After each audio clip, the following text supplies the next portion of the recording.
Call. Commissioner Decker? Here. Densberger? Here. Jeffers? Here. Call? Here. Mayor Mingus? Here. All present, Your Honor. Thank you very much. Of course, this is the working session for budgetary reasons, discussion. No formal business will be conducted. And I'll turn over to Commissioner Densberger, whose last budget we're hearing right now. So, okay. Commissioner. Thank you, Your Honor. First round, our first budget presentation this evening.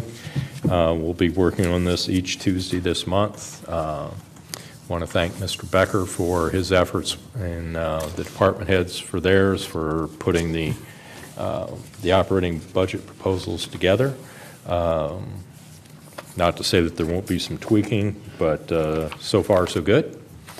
It appears that there will be some capital money at the end, and of course that, as always, will be the interesting prioritization as to where that money is spent. I think there are some interesting decisions ahead for some departments and as to how to proceed with things.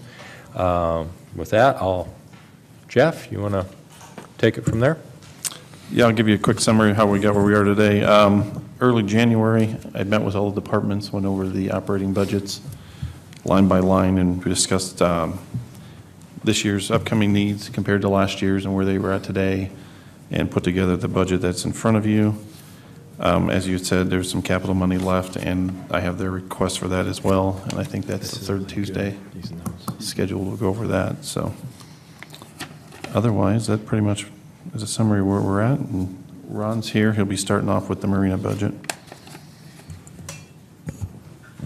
All right, if you look at, a little loud there. If you look at the handout I've got in front of you, it's all pretty straightforward. Pretty flat this year. We had a pretty good year last year, some improvements that happened, and some new customers. One of the things that always is a little confusing with the marina budget, our fiscal year being May 1 to May 1 can be a little difficult, depending upon the weather. Last year we had a really cold March and April, so the customers kind of come in on some of the slips and they pay when they get there. So some of March and April's payments will trickle into the next fiscal year. So that's kind of why on the budget I laid out the last couple of years, so you can see there'll be an up year, then a down year, an up year. It all kind of averages out. So we're expecting a slight upward trend. I don't really want to budget for that. I would rather budget flat and be, have a pleasant surprise. But Detweiler Marina actually closed operations, so we've picked up 6 to 8 people from that, and we predict probably more as the spring moves forward. But some slight improvements we're going to do. We're going to redo the the men's side restroom in the yacht club portion of the marina. So we redid the women's side last year. Had a great hit, so we're going to go ahead and redo the men's side this year. But other than that, the budget's fairly flat, not a whole lot of change. Any questions on anything on there? Any questions? Ron, how has occupancy been over the last few years? Have you seen an uptick or We've static? seen an uptick, but if you look at Department of Natural Resources, boating is as a whole is up, or up just a little bit. I think one of the things that's really attracted people to Eastport is the maintenance that we do. So, and we have a lot of customers that have been there since the mid '90s when it started in '96. And the one thing they say is they're always happy when we upgrade things, like the pool, for example. Last year, I put quite a bit of money in landscaping. The facility was built in '96, so there's a lot of things that they're end of life. The pool had the landscaping from '96, old shrubs, bushes, furniture. So, in order to attract people, you really have to upgrade things. You can't just let it get stagnant. So the more things we upgrade and make nicer, like the women's restroom. That restroom was original in '96. So when you walk in there, had some pastel paints and colors that '96 were really trendy. They were awesome, but it's just something. So if a new customer walks in, they go, ooh, this is a little outdated, it's a little old. So we redo things like that. So when I take a new customer on a tour, like I do quite often in the spring, they walk in, they go, wow, it's updated, it's nice, it's well maintained. So that's one of the things you notice on the budget. We have put quite a bit of money each year back into the facility, but that needs to happen. And you put money in and you get new customers out of it. People see that and they enjoy the money that they spend on slip revenue. It's going right back into the facility and they can see it. Okay, great. I had very good positive comments regarding your relationship with the Eastport people, the people residing down there. What's your plans for the future as far as that relationship continues? just the biggest thing is always keeping communication open. And I've always stated, whether it be personal, business, anything in life, if you got a problem, come to me and talk about it. And so I try to keep that line of communication open. I try to walk the docks every weekend.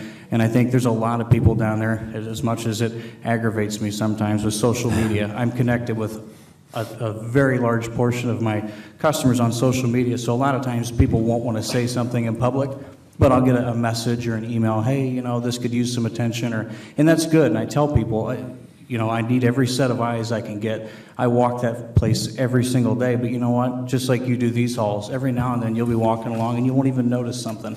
Somebody will point it out and you'll think to yourself, how many times have I walked past this? I never noticed the problem. So keeping those lines of communication open for customers and employees also makes me able to see the issues that need to be fixed. Appreciate what you've done, really do. Thank you. Other comments? I have a couple questions. Ron, I've heard, and you said that we had, I guess, an increase in customers, but when I look at some of the revenues, they've gone down. For instance, 16, 17, if you compare those numbers, and then obviously we made the budget for 17, 18 after that, we took a decrease. I guess I haven't gone over. It looks like then it went back up for 18 and 19. So I guess my question is, do you see like another increase from 18, 19 to 19, 20 as Correct. you did before? It kind of all averages out. And when I opened up, what I kind of mentioned about the fiscal year for a marina in Illinois is frustrating. So the weather is very dependent upon people when they pay their bills. So a lot of people, you know, the marina opens up April 1st technically. A lot of people will start bringing their boats to me in April. Last year, if you remember the weather forecast, March and April were absolutely terrible. So what happens is some of that swing in of boats and payments you have in April will trickle over onto the next fiscal year. So this year on paper is going to look fantastic, where, you know, actually some of those payments should have been on last fiscal year. So the boaters came in later in the season, and that was something I had talked to Mr. Eater about, you know, I think 2 or 3 years ago, because we look at all the years over at Eastport, you'll have a really good looking year and then a really bad looking, and up and down, and that's kind of weather dependent. So I'd kind of thought, well, what if we could switch just the marina budget to a January 1 to January 1, because that will give you a very clear picture. And we looked at that, and I think we'd even talked to Mr. Becker about it. What you would have to do is you're going through 2 budgets a year, and it was a mess to get it set up January 1 to January 1. So, you know, we kind of just look at the average over a 3-year span. So, and you can look at slip occupancy, and that's your real telltale. So when you look at the slip occupancy on our boards, you can see how many slips are taken. Okay. And those numbers aren't here, not important. That's just, are they continuing to be, I guess, more and more full each year? Correct, yes. Good. Yep. Good. Anything else from anybody? Very good. Thank you very much. You're welcome. Sir. Appreciate it. Good job, too.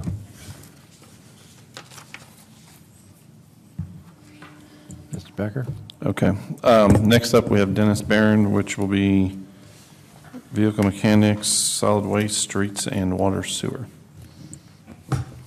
Okay, so the mayor asked me to be brief several times today. You said I you'd be agreed to quick. be brief, but I will be thorough. We want you thorough. So I did provide each of you a copy, the same thing exactly that I'm looking at with all my notes on it, so it'll help you. You don't have to take as many notes.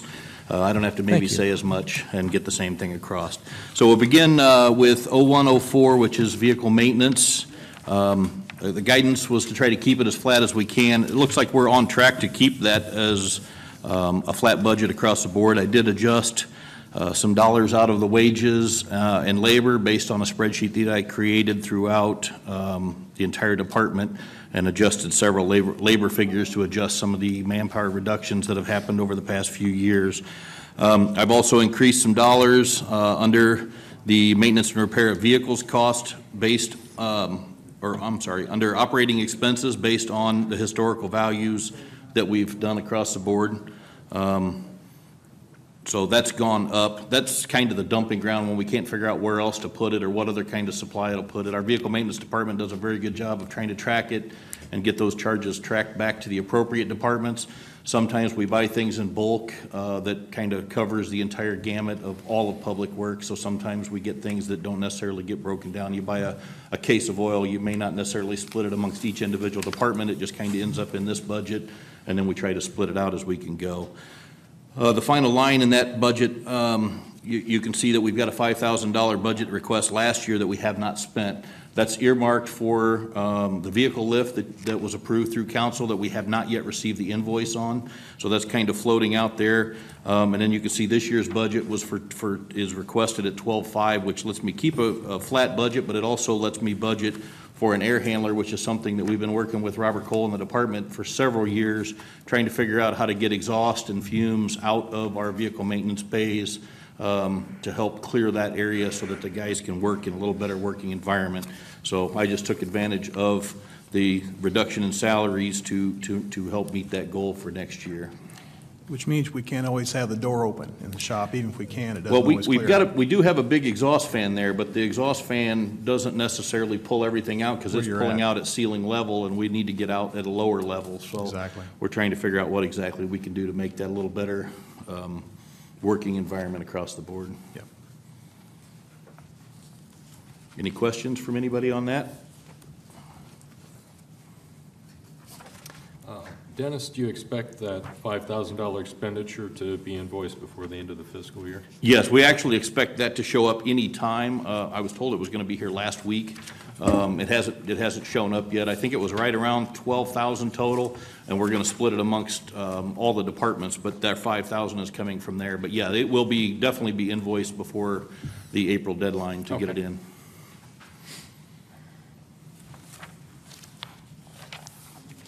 Okay, I will move on ahead then to 0500, which is the solid waste budget, be the second page. We did have the toters that were purchased last year. Those kind of show up in the top under the revenues. There is a new fund called Recycling Toter Sales so that you can see that we've recouped some of those funds. I do put a budget dollar in there of 37.5, which if you look on down under the notes, under 0160, for the expense, you see the 37.5 toters and lids. Basically, what I'm doing is accounting for selling the same number of toters going forward. We do have approximately 600 to 1,000 in the warehouse, but as I have to keep a constant supply. So basically, what I'm doing is saying I'm going to continue to sell everything that I going forward. So hopefully, I'll have somewhere between 600 and 1,000 to be able to provide to customers. I do expect a very large quantity to go out right before the recycling hands-free option goes in July. Don't know that I'll necessarily recoup that large of a figure, but as of right now, budget figures just show me maintaining the same expenses as I do going forward on an income going forward from this time period. I see on the recycling tipping fees, they went up, and you got to note increased quantities. How has that been beneficial, getting more people recycling with the toters? It does. It seems to be, one of the biggest pieces is being able to pull the glass in. Glass is a very heavy object, Yeah. so when you can move it from one bin to another, it does make a difference. And we are seeing larger quantities of tipping fees in the recycling process. The other piece is we're using compacting recycling truck right now, even though they're the older ones. It's allowing us to be more efficient across the board on that end to get more in that truck before it actually has to go dump. So we are actually seeing that. You do see the cleanup column there. The only thing charged in that column is the brush pickup that we charge for the cleanup week. It's kind of doesn't do a very good job of showing what the actual costs of cleanup week are, which I think we've discussed until we were all blue in the face. But that's the only thing that goes into that line. So I've continued to budget the 20,000 based on the idea of only continuing to have one cleanup going forward. Right now, we're doing that in a August-September timeframe. We haven't announced what dates we are. Of course, we're waiting to hear from a budget process as to where we go. You see that landfill fees I've kept flat at $450. We did have a cost increase effective January 1st. It went up about $1 and something a ton, so it's not a huge, large increase, but it will potentially get us really close to that $450,000 mark this year. I expect that we'll probably finish the projected at $450. Next year, we could be right at that as well. I'm hoping to get better recycling coming out of that newer process and actually see that maintained at the 450,000 rate. And then one of the lines I was surprised to find in this one was the credit card fees. I met with Mr. Becker and talked to him about that because that's something that has always been $200 and all of a sudden it's $2,000. What that's got to do is because we're doing online toter charges, we're kind of taking our piece of the pie that kind of goes with those fees that go along with allowing that option. So it is a required expense that we need to do. The final line in that department, of course, is operating equipment purchases. It's $178,500. That includes the $141,000 truck loan that we did last year. That's the second half of that. It's not really included in the capital because we already have the truck. Can't hardly get out of paying for the second half. And then 37.5, which is the toters and lids process moving forward, going for that budget.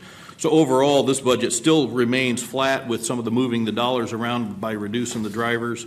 I mean, I'm down to almost identical expenditures across the board as projected, and income's up a little bit, but most of that's based on the toters that we've got last year and then continuing to sell them going forward. Questions?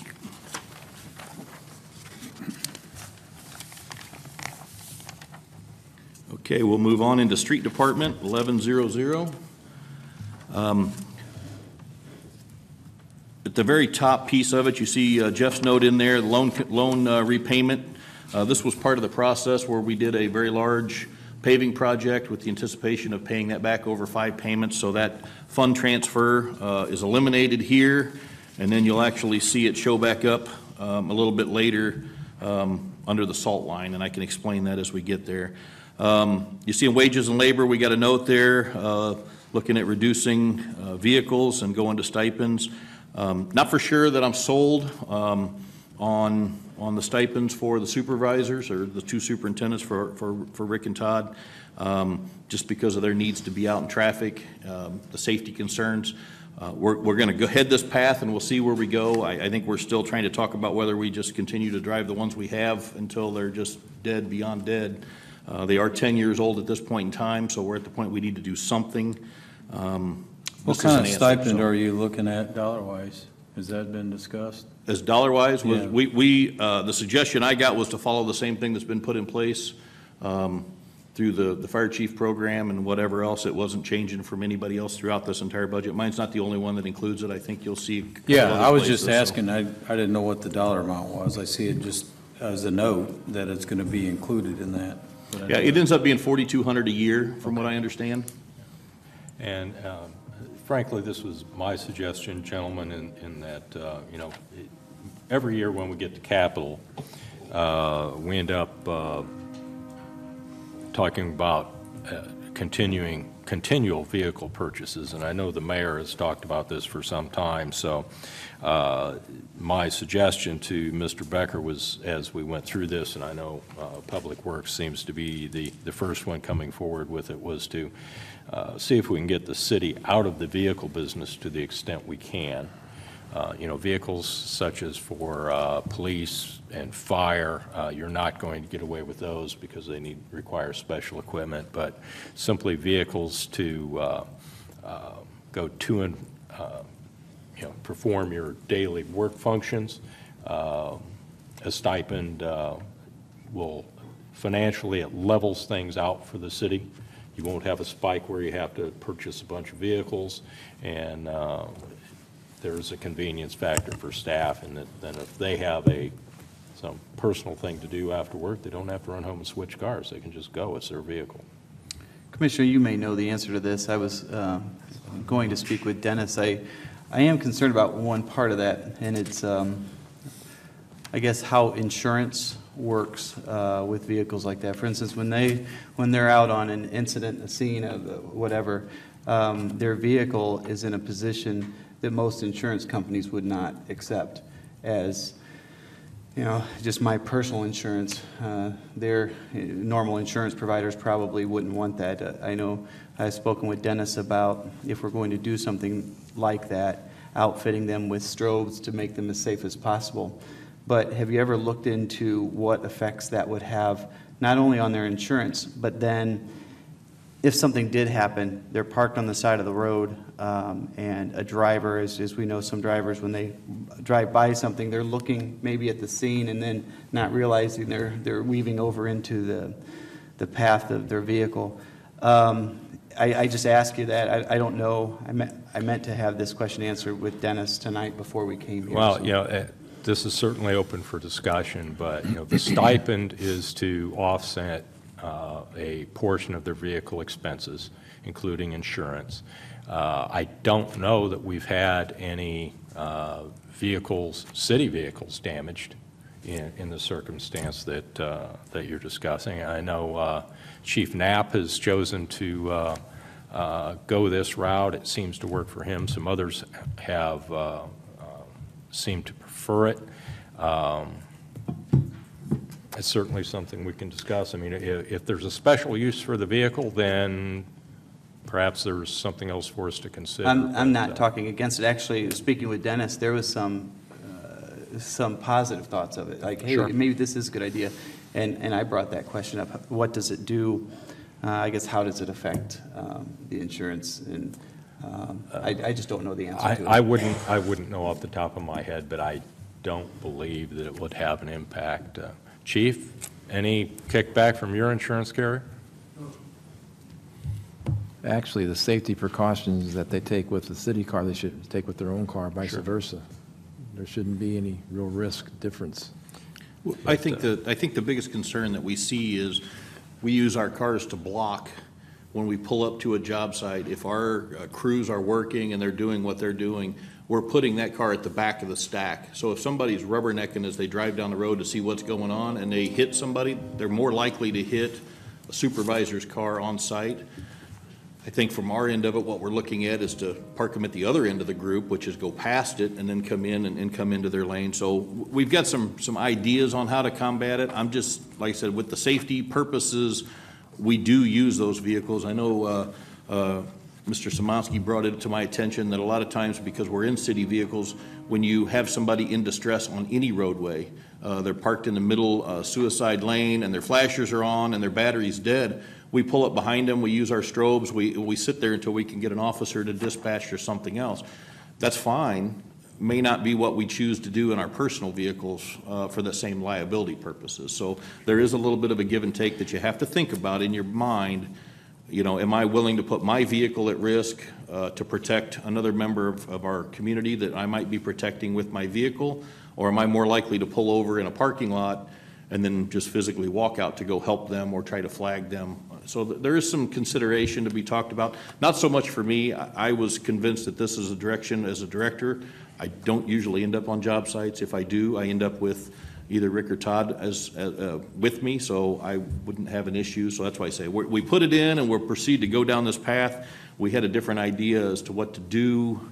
It was just going to, we just got to start looking at these vehicles again. Back to the capital idea is, we've got a couple of vehicles that are over 10 years old that we're trying to drive daily and use them. So we just got to be some sort of at least a discussion or conversation.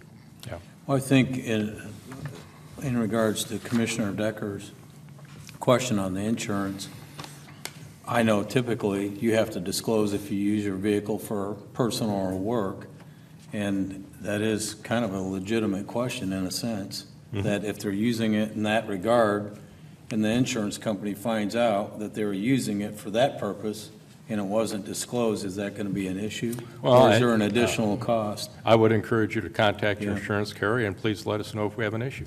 Yeah, and I think what our preliminary contact is there is an additional increased cost. I think it's around $150 to $200 per 6-month cycle. Basically gets you a rider that covers your vehicle for the increased exposure while you're using it for work. So it does have an incidental cost back to the employee who's choosing to do that. So it's just some of that conversation, and I think they require some paperwork to be filled out. I think the general conversation is we need to really look at a citywide policy if we're going to continue to go forward and go down this direction, and lay it out, some form of an idea. This is how it is and this is how it works. Yeah. I know my insurance and Rick's was the same company, and Rick said that they required a form to be claimed as additionally insured. I'm guessing based on the fact that if something exceeds what you've got on your personal insurance, because it's being used for city purposes. There's still some city liability that could be available if you're doing an on-job function and something happens, a underinsured driver, whatever, some things. So there's some things we got to investigate out, but we're willing to move forward, at least putting it in our budget for discussion. I appreciate your doing And it. let us know what issues come up, and we'll take a look at it. Okay, Appreciate sounds your doing that, fantastic. Commissioner, because my personal thought is there shouldn't be take-home cars for most staff. And secondly, I think that pool cars work good. This would be a compromise between the two, actually, though. So, what else you have, Dennis?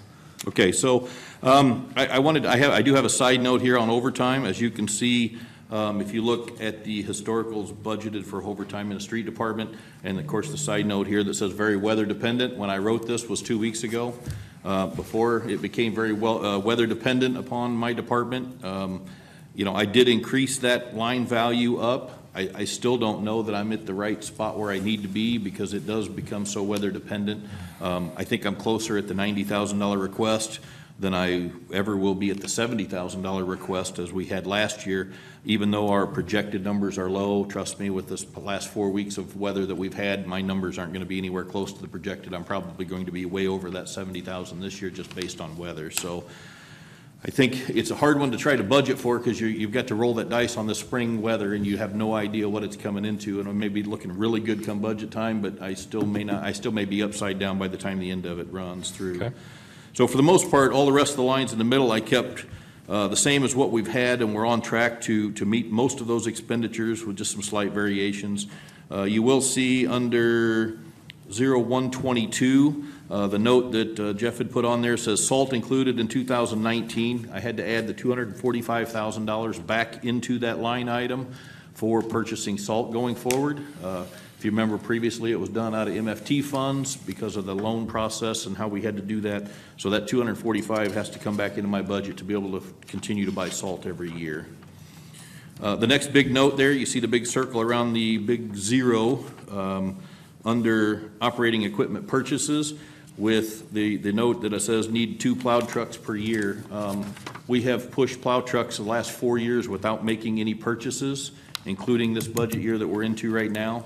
I have 10 plow trucks. 8 of them are primaries and 2 of them are secondaries. I've had at least 1 or 2 events this year where I've had 4 plow trucks sitting because of mechanical issues. The further we continue to kick this can down the road, the worse it's going to get. I know I don't meet the same status as other members in our city, but at some point we have to make sure we have the ability to be able to keep these trucks on the road and able to do their jobs. And I think if you really saw a spreadsheet as to what the ages of these vehicles are, let alone the wear and tear of what it takes to actually move this salt and to move this snow and to move this ice around the city, you'll find out that these trucks have by far exceeded their life.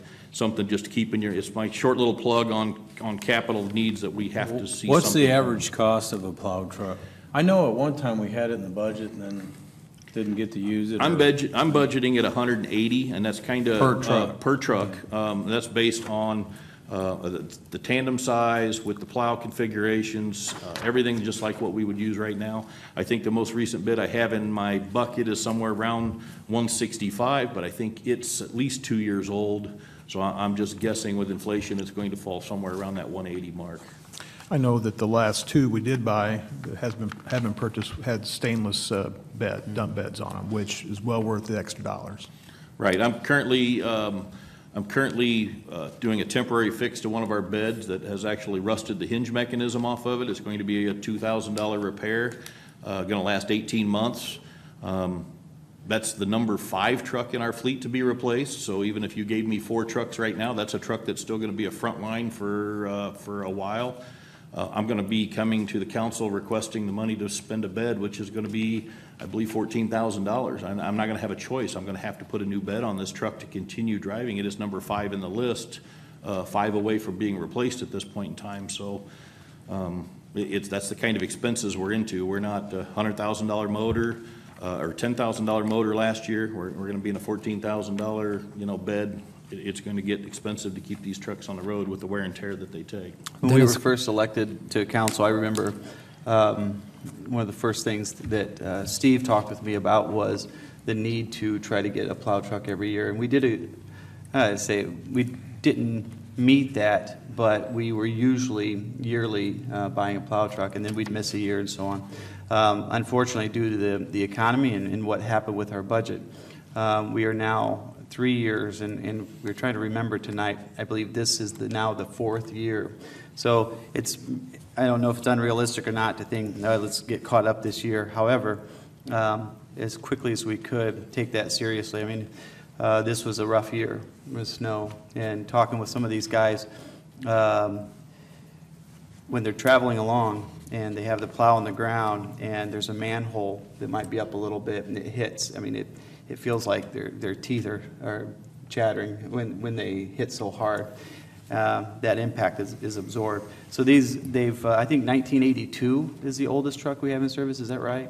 I may be way off, but It's older than probably most all of us are driving vehicles at this date. I would almost be able to That- hear. and man, they've been great trucks. We've really gotten our money out of them. But I appreciate any help from the council trying to get more this year. Could you please get that to us, the information on the age of the trucks? Not tonight, but. Yes, I can do that. Thank I'll you. put together a sheet with our top 10, the 8 that go out every single, that are 8 that are normally assigned, and then our next 2 backups.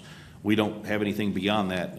Once we've gone through, if we have more than 2 trucks sitting for any given notice, we empty a route, and that means one part of the city is not being covered as what we would project it needs to be. You know, Thank another you. part of that equation are the maintenance costs on each of Absolutely. these vehicles too. So. Yeah, yes. All right, so the last line on this particular sheet, you'll see I've got some notes there. We had this wind farm project, which was $120,000. Of that 220 that's there, that 120 is there for that project. Later on tonight's meeting, you'll see we competitively bid that. The actual bid is 141, so that gives you an idea.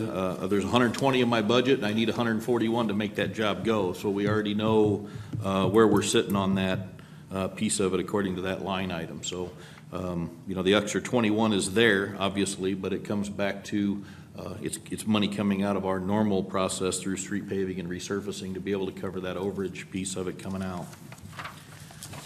So overall, the final page here, you'll see where I did the comparison. I kind of show that we're asking for more dollars in this complete budget for street department. You kind of see my quick breakdown there. 245,000 of it's salt. That's based on the move around the West Washington Street. It was kind enough that we earmarked that money to go towards that, and I get it back, but it does come back into my budget expense line.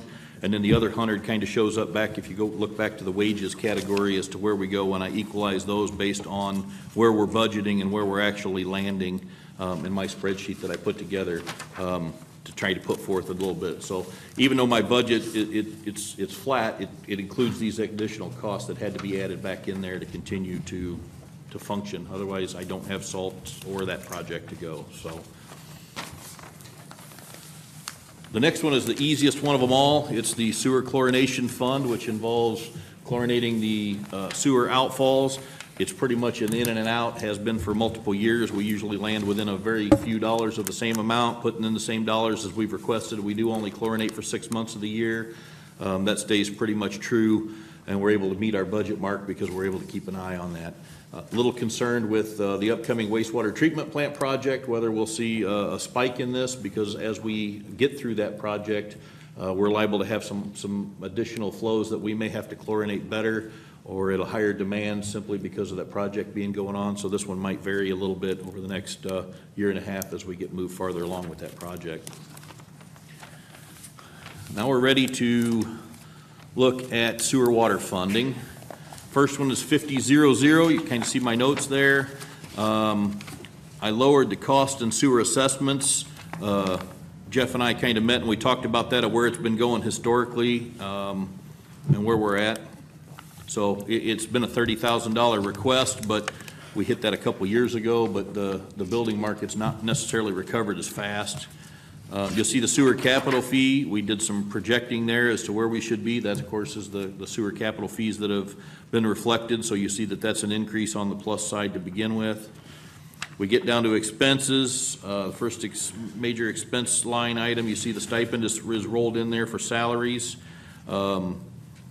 And then the other note, of course, there is the admin fee. We did increase the admin fee based on the GIS requirement that we've added in there. So we've helped supplement a current employee with the water and sewer funding. Wasn't part of that admin fee when it was originally established.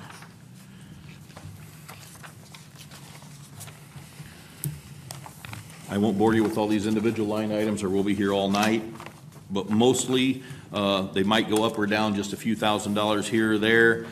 We tried to make sure we kept the overall process going, and we've moved some money around. Todd and I have been pretty good about watching this budget to make sure we hit the expenses in the right lines where they need to be. You'll see the line that has the note on there for the chlorine scrubbers. That's a new requirement. Anytime we do anything that has to do with chlorine at any of the water treatment plants, they require us to have a chlorine scrubber, which helps protect the community around in case of an event with a chlorine release. But those are $70,000 a piece, so every time we touch one, we put one in this year. At Oakwood, we have intentions to move forward with Centennial. We've got the planning forward to move away from the MIOX and go to gas there. Of course, the chlorine scrubber is going to be allowed there, so we're budgeting for it in advance, knowing that we did it last year to continue moving forward with that conversion and get away from that antiquated equipment that we're having to build parts for to keep operating. The new scrubber is not a very big item, actually, size-wise. It is not. But it's still $70,000. Yeah, it's specialized. It's definitely a safety piece that makes sure that the public and our employees are protected. In the event of it denotes a release, it pulls all that through basically a giant filter, so what does go out into the atmosphere is not a direct chlorine release. So by all means, it's a good item. Not so good for the city of East Peoria where we have multiple sites. Every one of these, as we do going forward, is going to require the same scrubber. So when you get to Catherine Street Well, or when you get to some of these other units, you're going to have one at every place. So in other words, we're going to end up with having 9 of these, where if we had one main plant, we might not have to. It'd have to be size larger, but we wouldn't necessarily have to have them all on all these places. So it's just going to be an ongoing expense anytime we want to do any kind of improvements. We're talking about North Main Street plant automatically is going to be included as part of that process because we've got chlorine in there, and the minute you want to touch anything, it's going to become the new requirement as you have to meet it to begin with. Okay, so fire hydrant supplies I increased to meet historicals going forward. Automotive equipment, operating equipment purchases. We have a need for a mini backhoe. We use one quite frequently. We end up either renting, big borrowing and stealing as much as we can to be able to do it. We can use this across the departments to make sure that it keeps active. But we've kind of priced out, and we kind of put in the budget here for about $50,000. We'll buy a used one. It kind of depends. It'll be 3 or 4 years, depending on the hours. The same kind of model we've been looking at will go from anywhere from 25 to 75. So it all comes back to age and miles as to what we can get. We believe we can meet it with that kind of a figure, not get the top of the line, newest and latest and greatest, not buy a brand new one, but yet we'll have something that we can help utilize to be able to meet in. We've got a lot of places where we can't get a full-size backhoe in to do the work. We end up having to rent one, which basically adds cost back into all the jobs. Next line item, automotive equipment purchases. We have a truck for the water department put in there, and then you see the escape trades, which has to do with the stipend process because we would be eliminating those vehicles. You can't buy an F-250 for $25,000, but we're projecting with eliminating 3 of those escapes that we'll be able to help get that dollar figure down to be able to meet that need going forward.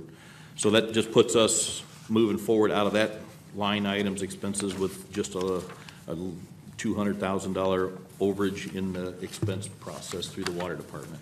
I have a quick question, Dennis, on the back one page on the couple pages on the sewer chlorination. Yes. It's on a separate page. That $20,000, does that come from water sewer fund or is that general? Jeff, you have? Comes from property taxes. What's that? Property taxes, it's on the tax levy. I see that at the top, and I saw that, and I'm wondering, why couldn't we put that under water sewer fund? Would that not be a correct place to put it and free up that $20,000 for taxes elsewhere? That's something we could do next year on the tax levy. This year's has already been done, but we could look at that next December, I mean, November, December. To me, it seems reasonable. I mean, the water sewer fund is its own pot of money versus, I just raised a question. I think that's a good question. It's not a So, ba- it's looking outside, I mean, that's why I say that's what we all have to do when we're looking forward at these budgets across the board is we see this and ask that question. 'cause I guess I hadn't even thought about huge that. dollars at all, but when you look at the overall scheme, if we can get our, I know we've been in adjustment for accounting the last 2 or 3 years to try and categorize things. I know even with Public Works, the last couple of years, there's been dollars sent to the general fund to help pay the overhead of the office that, collects our water bills and so forth, and that's fair. And so those dollars they're expense for us, it's income for general fund. To put that money down here to help do that, and I know Commissioner Densberger's aware of that. So here's a case where we're pulling money from general fund that maybe should be under the sewer fund, water sewer fund, and then that just puts things in a more correct way. It's a minor thing in the big picture of things, but I think it's one that we can consider. Thank you. Okay, so now we're in the sewer side and wastewater side. You'll see my note at the top of this page, which says we've split the departments between wastewater and sewer maintenance. We've actually physically done a split of that department. It's kind of been a conglomeration. They've all been operated in one group, but there is some confusion over who does what and when and where. So we've truly created 2 separate departments. So this will be a little confusing in the budget end of it. I think Jeff did a pretty good job at denoting as we went through this. We did move some of the funding from 50-51 down to 50-53 or 50-56, depending on where it belonged, to try to accommodate better projection of where these are going to fall. So what we, in essence, have is we're moving employees. Some of the salaries are being moved because we actually have a sewer maintenance department, which we're running the Vactor, Rich Wheeler as a foreman out of that, and then one other employee out of that department. So the sewer maintenance department is actually 4 employees that are dedicated to the sewer maintenance, the maintaining of our sewer trunk lines, as well as the actual distribution system to be able to pull through. The other wastewater department is set aside for the guys that are actually, and the people that are actually working at the plant itself, or both plants between plant 1 and plant 3. So they're still falling under a different foreman. It kind of let us split the 2 groups, so there wasn't, in essence, the mom and dad scenario where you'd ask one foreman one thing because you wanted to direct an answer as opposed to the other one. We split them into 2 groups. Now they know who they report to. They can't go ask the foreman that they think might give them the more favorable answer. Seems to be working very well. It allows us to get more work done because we don't have to be worried about people being shuffled back and forth to fill needs. And it seems to be working very well. So some of these are noted on here where we moved figures. You'll see the first one we start off right off the bat as salaries. You'll see my stipend is there. My salary hits wastewater. So you have that some of that funding that was originally in salaries there that's moved to 50-53, which is down lower. You do see under the admin fee, the increase for the GIS. It's a small increase, but again, it's paying our part for being able to utilize the GIS person throughout the department. See several more line items there. Maintenance and repair of sewer. Obviously, you don't have much maintenance and repair of sewer if you pulled all the sewer lines out of the wastewater treatment plant department and you stuffed it into the sewer maintenance department. So that $195,000 that's in that particular block has been moved down to 50-56, which is our slip lining dollars that we normally use. We are currently slip lining this week. They are here. So we'll meet those dollars even though they don't show they've been spent. We actually approved, or you guys actually approved the contract to do that in the fall. So they're just now getting around to doing the work. You see the middle 3 categories, plant 1, plant 2, plant 3 maintenance. I reduced all those maintenance categories. Of course, I'm hopeful that the wastewater treatment plant project is going to actually reduce the costs associated with the maintenance and repair of those plants. Even though we haven't gotten the green light to move forward, as soon as we can get the green light to move forward, I think you'll see reductions in those because obviously we've got a newer facility. Maintenance and repair of lift stations, same thing as before, moved to 50-53 because we don't need to have maintenance and repair of lift stations underneath the wastewater treatment plant. It actually needs to be under the sewer maintenance department, so that moves some dollars down there. We have a maintenance van. The maintenance van there is for our electrician/programmer. He's running around in a vehicle that the back is about to rust off of the back of his truck. And he has to have something to keep all of his equipment, all of his diagnostic equipment with him and all available pieces and parts with him. So we're looking at replacing that with some form of a van to be able to do that. And then you see a wastewater truck in there at $36,000 as well. That's another F-250 vehicle. We will cascade these trucks through, so as the wastewater and water department get new trucks, they'll end up passed down. The better trucks will get kept and they'll get pushed into the street department. It does in essence allow a couple of better trucks, but by better trucks, we're still talking trucks that could be 6, 8, 10 years old before they finally get inherited to a street department to replace a 20-plus-year-old truck. So it's not the best scenario, but it's the best scenario that I can come forward with, and as long as we're trying to fight for as many capital dollars as we're going to. So you'll see that particular department shows a little over $500,000 reduction, and then you're going to see that come back in the other side of it as we move forward here. Next page, you'll see another reduction in the maintenance and repair of lift stations is where that money landed from the other side on the first page. So it shows that budget remaining flat. We didn't do anything with the capital water improvement. We did utilize those funds this year in another area as part of a project piece of it, but we did not choose to do any well cleaning or any well maintenance this year.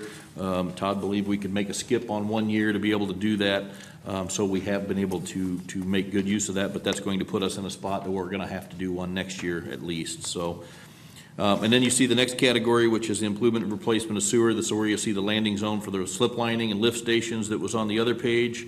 And then, of course, the big kicker there is the 170, which is phases A, B, and C of the wastewater treatment plant project. That's the big $30 million pile that's sitting in there that's going to be hopefully started to expense out this year.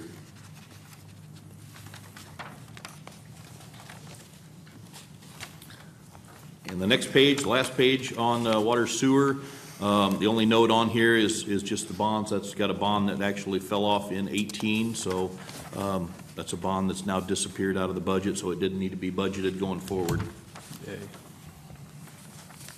We actually have several of those coming off in the upcoming years. I mean, this is the normal.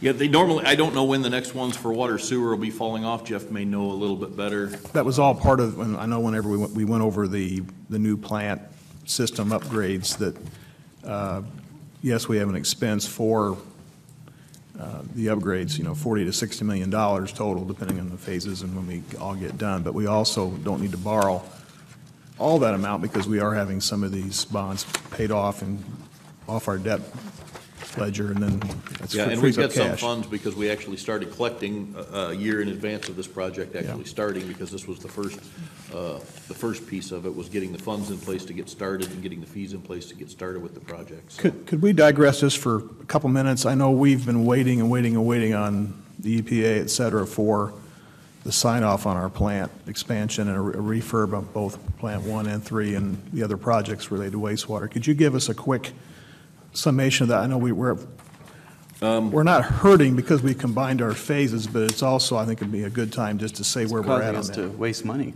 Yeah, the hardest part of it is right now is we've got, I want to say, all of our paperwork into the IEPA, and we're waiting on them to actually officially check mark the box and say we're a funded project. As soon as we get that check mark the box and our paper says that we are a funded project, we'll be out for bid for that project. We were bid ready November, so unfortunately we're stuck in a political process. I believe there's some background information going on to make sure that we've got the proper paperwork in places. I know we had a major malfunction bar screen failure at Plant 1. This is what this whole project was designed to prevent, or hopefully Get ahead of. prevent. It happened this weekend, or Friday, so we're actually dealing with a temporary repair on something that we already should be replacing, and it's one of the first phases to be replaced. So our contact at Farnsworth requested photos and whatever, and those photos have been now sent to the EPA as well to kind of give them the idea is that you're sitting on our project because we're claiming that we are in dire need, and here we are again in dire need, spending money to Band-Aid something because we don't have the green light to move ahead for bidding and reconstruction. So that's exactly where we're at, is our plant is falling down, and we need to move ahead. So. Nothing's being held up because of us or Farnsworth, our engineering partner. Not that I know of. I mean, I've seen a little bit of background paperwork having to do with legal and making sure that we've got all the ordinance. They have a copy, but they're wanting to make sure some of that back paperwork that goes in along with that ordinance is check marked and done. And I mean, anybody can hand them a signed piece of paper. They just want to make sure that the legal piece of it is showing that that's all done. But that's the only chatter I'm seeing on that end. Otherwise, I'm expecting that our project is somewhere on this list that I have not seen. We are near the top. I would hope that we're at the top, but I don't know exactly where we're at. And I'm expecting a bunch of people sitting in a room with a giant pot of money, and we're somewhere on the list and waiting for them to call our number and saying, you're funded, let's move forward. I know Farnsworth and myself are both beating up the EPA, making phone calls and emails every 3 or 4 days, asking the same people the same questions. Where are we at? When are we going? But as we don't, and things break, we have to come up with expensive fixes for those. And ultimately, when the project does get funded, the redevelopment will just pay for it again, and it's frustrating. Yeah, and we are this is not. happening. And Todd's done a very good job, as well as the whole entire wastewater department. Anything we are replacing right now, we're looking forward and we're having those communications. Is this something we can spend and buy now that can be reused, or are we just throwing money into the wind to keep this up and operating? We do understand we have to keep it operating, but if we can forecast an expense that we know we may not have to respend when this project comes in, that's the direction we're trying to go. So we're not trying to upgrade right now, but if we have to buy Part A, let's buy Part A that we might be able to use or utilize as a backup going forward, rather than just throw money at Part A to keep the plant operating. So that's where we're at. Thank you for the update. Anything else? I was going to say, the only piece I have left is MFT dollars, which is part of tonight's budget discussion as well as the last page I have, which is the $550,000 that you'll see for the 2019 street maintenance. That is up from previous years, but it's based on that salt return because we're not having to pay for salt out of that fund as we have in the past. So otherwise, that concludes my budget presentation. Commissioner Call.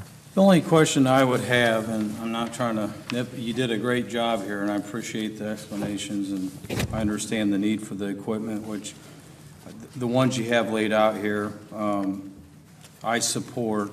I know on the plow trucks, that's something that we'll have to openly discuss at the time we discuss capital expenses. But the ones that you've laid out here within the water department, I believe, and the sewer department, I get that, I support that. Question I would have is in relations to salaries. Okay. Are we adding employees? We have not added employees. We have added back an employee that was part of the ERI process in the fall. We had actually had one position vacant, and we actually had 2 outstanding applicants apply. We're not adding any people. I know what I did is created a spreadsheet and put forth salaries, hours, because obviously salaries, you're just dealing with the standard 20-80 hours. I put forth a full spreadsheet involving operators and all those pieces. We do have upgrades that happen within departments that sometimes cause those to fluctuate, where you have more operators. We have one assigned operator every single day, but there's some days where you might have 4 or 5 people operating different equipment that increases costs. So the salaries the way I pinned them down, and Jeff saw my spreadsheet, I pinned them down pretty well to going down to every single person, getting them all included in the right category, getting their right costs associated with them, and then knowing that that's the ballpark. I mean, that's the physical names in the right boxes. I would just be interested in seeing that because, I mean, looking at this, and I understand you made notes on how things shifted, but salaries, wages to include overtime go up about 4.6% overall for the entire. Including overtime? Yeah. Yeah, and I have a lot of trouble trying to forecast overtime based on that Well, process. that includes overtime. Yeah, right? see, I look at overtime as a separate piece of it, because the normal salary, I should almost land on that mark. The only time I would not land on that salary mark is if I extendedly hold a vacancy while I'm trying to wait a position, as in when we had our operator leave last year, we had to fill that operator position, and as the process of moving that, we lost our mechanic, and we left a mechanic vacancy for, 4 months, and then we filled them. So that's the only discrepancies you see where we'll fall in under budget on those salary costs, is under the opportunity that you hold a vacancy for an extended period of time while you're waiting to fill it through the normal bidding process through Public Works. It is a tedious process to fill those jobs throughout Public Works, and last year we've had a couple of different ones pop up, the ones that we weren't expecting when employees left. We've had terminations, we've had other things that have happened throughout the realm of it. So I know Jeff, like I said, reviewed my spreadsheet as well, and we talked about where we were going to be at as far as including any contingencies or anything else. I think he agreed with the dollars we were looking at, and then the number of people all added up to the correct number of bodies. So some of I'm just the asking, salaries. it's a big jump, I was just asking. Well, and there was some salary differences from when I left my water and wastewater position for what I took to what it took to actually fill that position going forward, which adjust all those numbers as well through there. So, when we originally had 2 supervisors, one each in each department drawing a salary, and then we combined them, and then my salary come in, and then we split them apart, it makes it messy over looking back at how many years. We didn't physically add head count, but some of the salaries have moved around across the boards there. And I'll be more than happy to share that. If you'd like to see it, I'll forward it over to you. Just a comment on the street department, page 18 of, it's page 18 of the overall budget. You had a $90,000 guesstimate, estimate of overtime. That's about 7% of the overall wage and labor expense of the $1,270,000. So 7%, I guess that, to me, I guess we could look at all the departments and see how we are on overtime. It's tough to really, and you stressed on, for us anyway, for us in Public Works, that is much of a weather-driven thing versus a command structure. That particular category in street department is 100% weather-related. If the last month's worth of storms had bypassed us, I would be sitting here accepting all your praises for how far. Yeah, and I'm not even am on questioning the those. overtime. So, I completely understand that increase, especially with history behind it and then the unknown variables, so I get yeah, that. it's tough, and it's tough to, like I said, even last year's budget, we budgeted at 70,000. According to the projected here, we were looking at 55, but I can tell you going back the last 30 days, that 55 was a hope at best, because I know we have had a ton of overtime because of the excessive weather that we've had across the departments. And unfortunately, until we can put into place and I'll make my plug for an accurate financial software, as bodies become vacant and we have to cover those departments, especially snow plowing becomes a huge piece of it. When we don't have the bodies, we don't have the 8 bodies per shift to be able to fill that. Those have to come from other departments. So sometimes this overtime does get affected because those substitutions come from the water and wastewater departments. So now their overtime budget's directly affected based on snowfall, because the people that are actually manning the trucks are coming out of the other departments, and that's where their dollars are assigned. So sometimes our overtime crosses over multiple budget lines just due to the fact that we can't account for them any other direction. An employee is assigned to a particular department, that's where their salary and overtime hits, and if they switch departments, their salary and overtime doesn't necessarily switch departments with them. So Just a comment, I guess, about costs and how things have gone in Public Works. Todd, I know you've provided me spreadsheets, and we've been keeping a tally of some of the cost savings that have been accumulated through purchases, et cetera. And we were around 200,000 back a few weeks ago. And that had nothing to do with labor, or it was a procurement of supplies and et cetera. Any comment on that? What you think, how things have gone as we talk about the budget? No, I think we've done a lot of cutting back, and I know that we needed it, so we've done a lot of unnecessary stuff that was just ridiculous. So yeah, we've done a lot of cutting back on that. So. I mean, it's just a matter of procedure and looking at it and thinking about it and ways we can do it differently. And I know I challenged us all is to, keep track of those things. We take them for granted sometimes, but it's good to mark those down, and hopefully we can keep up that pace the next budget year. Maybe those aren't just one-time savings. They're, if you've got a reduced cost with a supplier that really compounds over where we were, but I know we're still looking to reduce costs. I know with the new wastewater treatment plant refurb, we should see some efficiencies and some cost reduction, and you've shown that in the maintenance, taking that off the books, or hopefully off the books as we proceed on. So the sooner we can get that project going, we'll get a lower bid price, we believe, and also we reap the benefit of having a new system that is there and just less maintenance, and it still would take, we still have to maintain it, but it's just so much better for our crew. And keep documenting those things, and we'll move on. Thank you. Other questions for Dennis? Mayor, I'd like to just say one thing Please. before we get off this topic. I would not be doing us any justice if I didn't say it. Last year, when we were fortunate to pass the sales tax, we looked at three things. One, increasing our fund balance so we're stronger for the future. Two, capital needs. As we all know, all of our departments needs capital, or our capital needs are huge. But also street maintenance. And I hope everybody looks at that as well. I think everybody listed that as a priority when we were looking at it. I don't have to, I'm preaching to the choir. Just drive through Highview right now and you'll understand it. We have $550, I think, in this budget, and as we look at capital, again, I just hope that we can gain any support we can for as much money as possible into streets. Good comments. Anything else? Did good, Dennis. Very I told good. you I'd Thank be very short much. and thorough. You were quick, as you said. Jeff, you want to move on to some other department now, or? Yeah, let's go back just to the general fund. We'll go through some of these smaller ones real quick. Page 2 of your complete budget. There's just a couple of key things I wanted to point out so everybody was aware of. Starting in governing body, that's been increased to the salary and to include a part-time mayor for the whole year, which I know we didn't have this year. The next one would be legal department. There's nothing changed there, just a little bit more for the attorney's fees.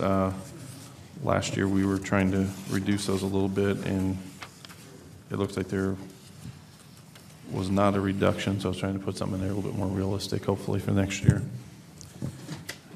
Boards and commissions, Police and Fire Commission, worked with Charlie Morgan on that. We had a lot of lists expire this year. Costs were up significantly. He's pretty confident that he can meet that budget and have a reduction next year. The next one's the clerk's budget, which is pretty flat. I don't know if Morgan has anything to add on hers.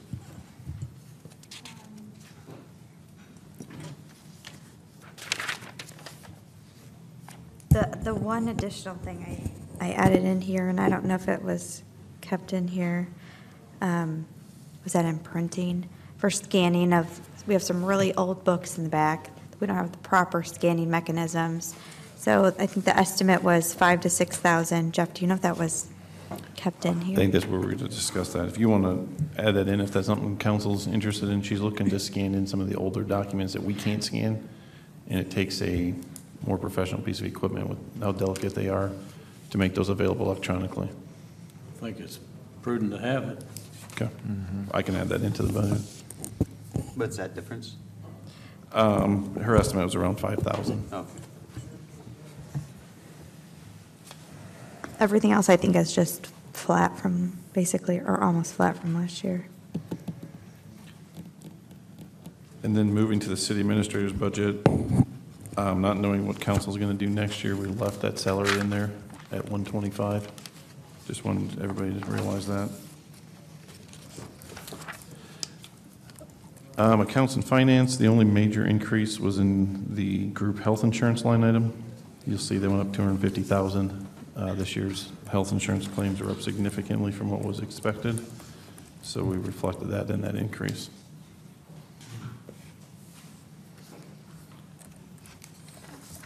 Flipping forward, some of the other smaller funds.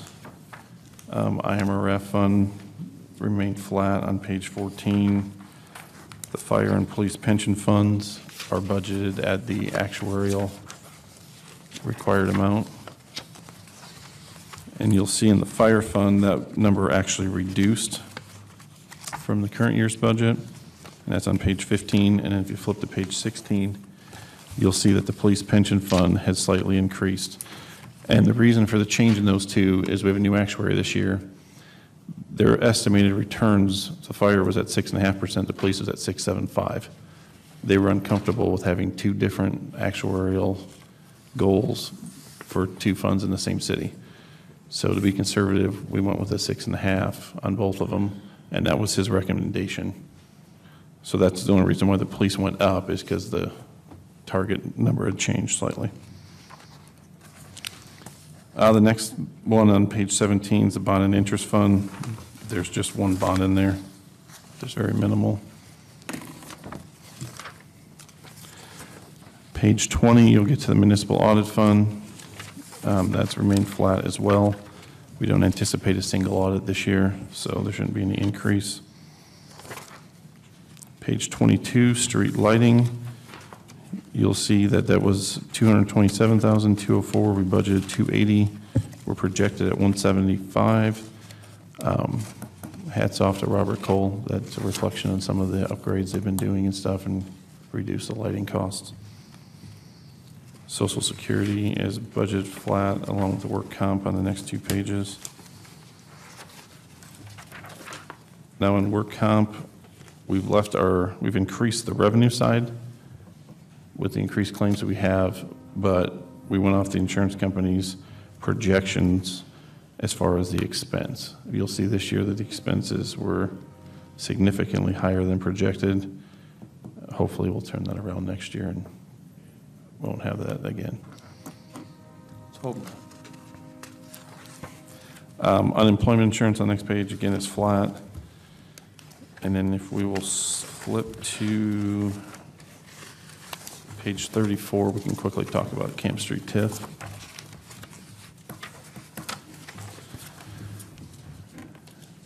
Camp Street TIF, line item 2512, you'll see there's engineering fees in there for the roundabout.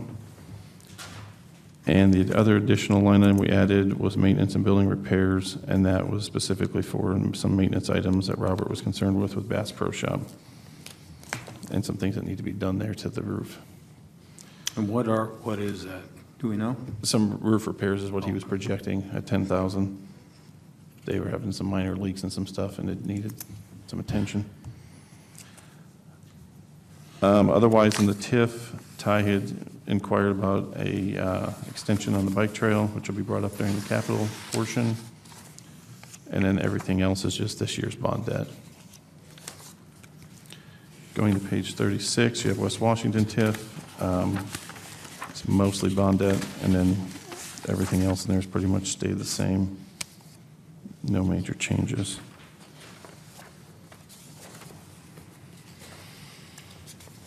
And then that brings us finally to page 45, which is Riverboat Gaming. On the revenue side, we've had a consistent decline, 4.8 million, 4.65, budgeted 4.5 this year. We're on track for 4.5. I've estimated that at 4.3. We seem to be dropping about 200,000 a year consistently. Video gaming is up slightly, about 5 to 10,000 a year, which has been pretty consistent. Again, you got the reimbursement from TIF 3, paying back the money they had borrowed. There's no capital currently in here except for IT hardware, which is mostly the police laptop loan, and then the little bit that we've kept in there, 20,000 a year every year to maintain our standard increases to keep everybody on schedule. And the line item that says City Administrator's Office, that is the portion of the ERI that comes out of gaming. Does anybody have any questions about any of those line items or departments?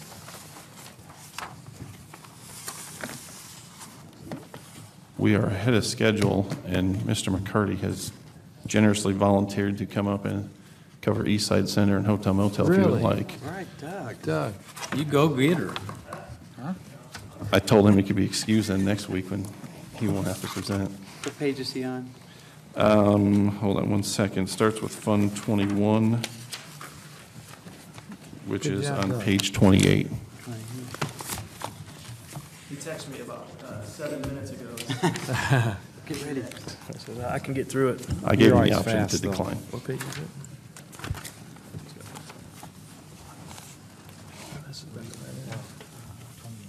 Obviously, I didn't have everything with me, so I'm going to use what he's got. But basically, everything's pretty, page 26, everything's pretty much the same. Not many changes at all. We're just moving some things around a little bit. The projections on these, as always for us, are way off just because we're so seasonal. So concession numbers, fitness numbers, rentals, all that thing, they all even out. I think we're going to be really, really close on almost everything. Concessions will hit, as long as we get a good month in April, we should be fine there. A lot of these other ones with the therapy rental and communications and things like that, we get those every month. Those are contractual, so those payments come monthly.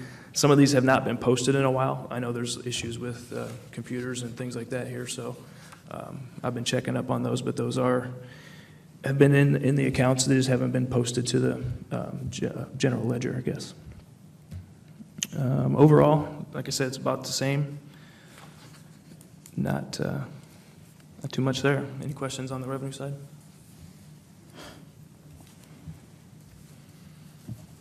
The next page is just a reminder for whatever reason Eastside was split into 3 different accounts. Hey, Doug, I'm sorry. I do have one quick Okay. question. I noticed for the fitness memberships, you had budgeted 210, projected 85, That's- 536, but then still the requested budget.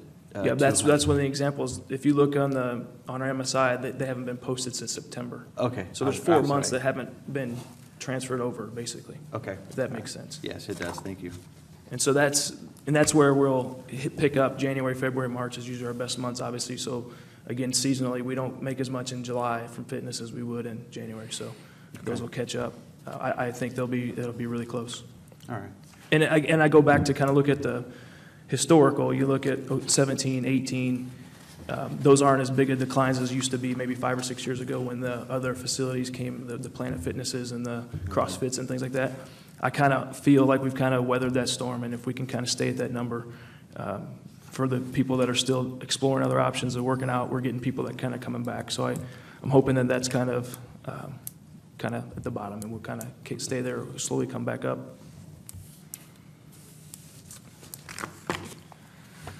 The next one is the first East Side budget. Like I said, there's, for whatever reason, years ago, they had into 3 budgets. And a lot of these first 2 are the same things, just split in half. A lot of this is basically the inside, the rec building and some of the administrative costs. Again, some of the projections are off because we're really high in concessions, food and beverage and wages. Those kind of maxed out last fall, and those projections are a little off. So at the end, we're pretty much really flat within $3,000. I don't see much changing. The schedule pretty much is the same, so I project concession revenues and things like that should stay about the same. Looking at, still looking at some energy efficiencies with the new HVAC and the LED lights that we did a few years ago. So hopefully those continue to go down as we become more efficient on that. The second budget is what's called the fitness center. And those numbers were down a little bit there, projected to be down expense-wise. Biggest things are, again, energy, and then just trying to clean some stuff up with the fitness center. And we're still looking at obviously continuing to look at our schedules, look at the hours that we're open. We did make some changes with our hours of operation that seemed to work. And so we'll continue looking at those as we go forward. But overall, that's going to be down. The third one's outside operations, and that is almost identically even, pretty as flat as it can be there. Definitely not much changes here. It's been pretty consistent. The biggest expenses are our outside power for the different, obviously the lights that are on, but those numbers We try to control those better each year, a little bit better, so we can get those numbers to come down. And then we, obviously, at the end, we still have that backhoe loan that's in year, will be year 3 of 5, right? Is that what it was, 5? I believe so. So eventually that'll fall off. So overall, down about 1.5% or 2 or so. Don't know what the exact number is, but and revenues are pretty close. I think we'll be able to keep it pretty consistent with what we had this current year.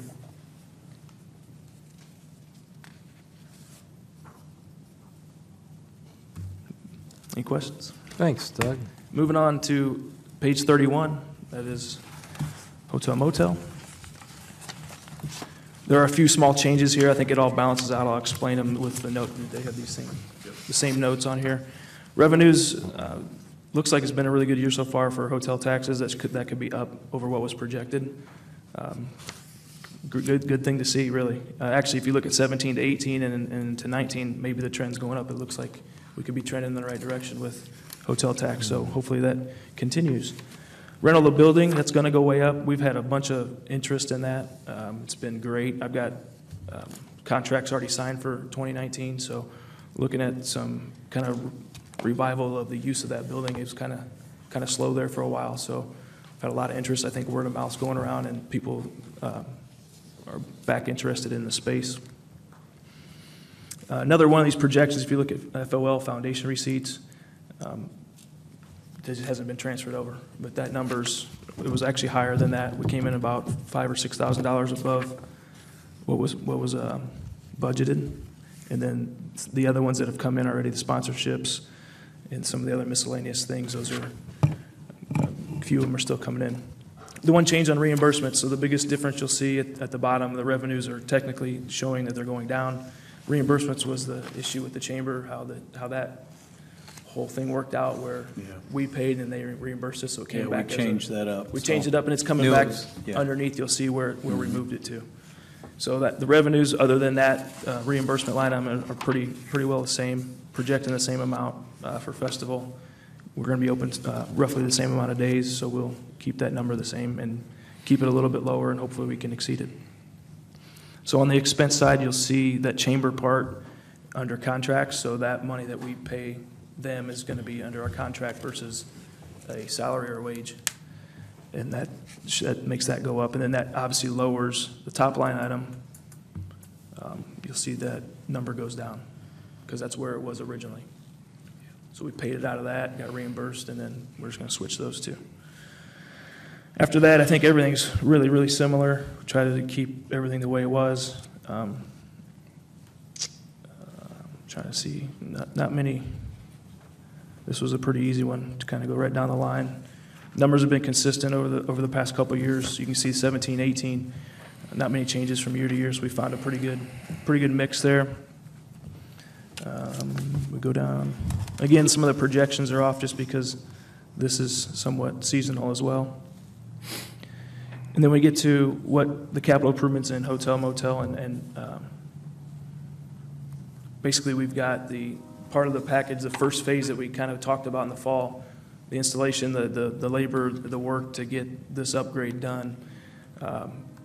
We were going to move, we were hoping to move a little bit further on that, but what happened was with the gray bars, the Springfield Electrics, the suppliers, there's a kind of a mess with steel tariffs, and they were not comfortable. They said they had projects that were supposed to be 6-8 weeks out on steel and copper, and there was 8-10 weeks, 12 weeks on some jobs.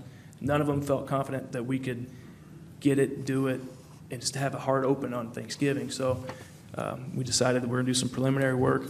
So that's in there because but we won't pay that until the work's complete. So we'll go ahead and put that in there. And then there's the second phase of some of the things we have to get, replacing cord ends and cords and spider boxes and the whole thing. I can go into a little bit more if you need to, but that will kind of complete it all. So we'll be complete. And so once the weather breaks, we get some of these things that we need to get purchased, and then work moves forward, and then it's complete, and then we look to get the payback on that side. So a little bit, I didn't understand it until I talked to those guys, and they were like, we're having problems overseas. So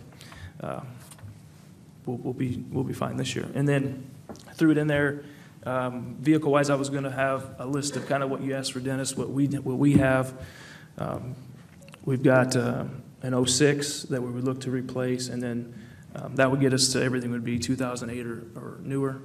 So put that in there, and that would get us in good shape. The 2008s that were plow trucks for 8 or 9 years, we're starting to put some money into them, but we're able to kind of take the stress off them and just use them not as heavy duty with the big load, since we got the 2 newer with the 16s. So we're getting a pretty good trend to where we're getting every 2, 3, 4 years and kind of get that first wave. You know, originally I think 2 years ago I still had 4 vehicles from the 90s, and just like everybody, you know, I'm preaching to the choir, but you know, hopefully we can kind of rotate those in and keep moving forward on that. So other than that, I think other than a little bit of shuffling around, everything pretty much stays the same. Very good. Other questions? You did a great job, Doug. Yeah, good job. Great job. Thank you. Who are you calling now, Jeff? That's everybody we have for this evening. Very good. Okay, go. Did a good job, everybody. Anybody in the audience want to speak to the council on the budget or anything they've heard thus far? Got a taker. Please come forward.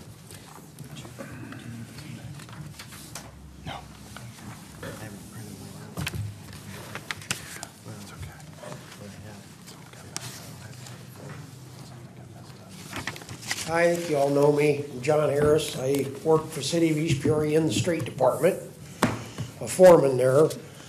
I'm glad to hear you guys say you understand about our vehicles, because myself and a few of the guys in the street department that drive the plow trucks, we were here because we are concerned, and we're concerned as employees and as people who live in town and for the safety of the people in the town. Our plow trucks are getting worn out. Some of them are not even really safe, but we have to drive them because that's all we have. And I know we don't have the money. There's no money in the budgets for anything, but I hope you guys seriously take a look at least 2 plow trucks. Because we get hit with any more storms like we've just had, the council's gonna have to decide what part of town gets plowed and what doesn't. So we have 10 trucks, 8 go out on every storm, over 600 streets. Right now, 6 of those trucks could go down at any time. That's the shape our fleet is in now. So 2, honestly, is gonna Band-Aid us. That's just not that, it's also our other trucks in our force for the street department. Our pickup trucks, they're worn out. And I know we don't have the money, but sooner or later, we're gonna have, I don't know how we're gonna work out. We're gonna be working out of our own vehicles. But so please, really take it serious, especially about the plow trucks. You can, more than welcome to come down and I'll walk you through all the equipment and show you. So, that's all I got, unless anybody's got a Thank you, question. John. I think we believe you. Thank you, John. Yeah, thank you. Thank you. What? I said we believe you. Thank you very much. All right, thank you.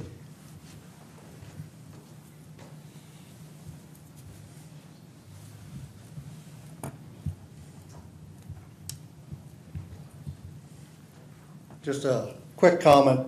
I was wondering, once again this year, if we could get a staffing schedule as to how the city is staffed for each department and position. Help put a little logic to the budget. Every year I ask for it and then we never see it. Is there any way to get one? Yeah, no problem at all. So the other thing is the Camp Street TIF. I heard that we do maintenance on Bass Pro. We're responsible for maintaining that building. Is that correct? We own it, yeah. We own it to a degree, So, yes. do we project how long in the future what the expenses are going to be? That's why there is a item in the budget this year to project it. There have been some HVAC issues, which Mr. Cole has been addressing in conjunction with Bass Pro. And there are also some roofing issues, which is reflected in that number. So, it was just kind of a surprise. It's one that most people wouldn't think of is we're maintaining that building and the expenses going on and grow in the future, so. Right. Thank you. Thank you. Thank you. Anybody else? Seeing no one else, any council, I think we've exhausted any questions. Is there a motion to adjourn the working session, please? So moved. Commissioner Call second. Second. Commissioner Densberger, roll call, please. Commissioner Decker? Aye. Densberger? Aye. Jeffers? Aye. Call? Aye. Mayor Mingus? Aye. All present voting aye, Your Honor. Thank you very much. Jeff?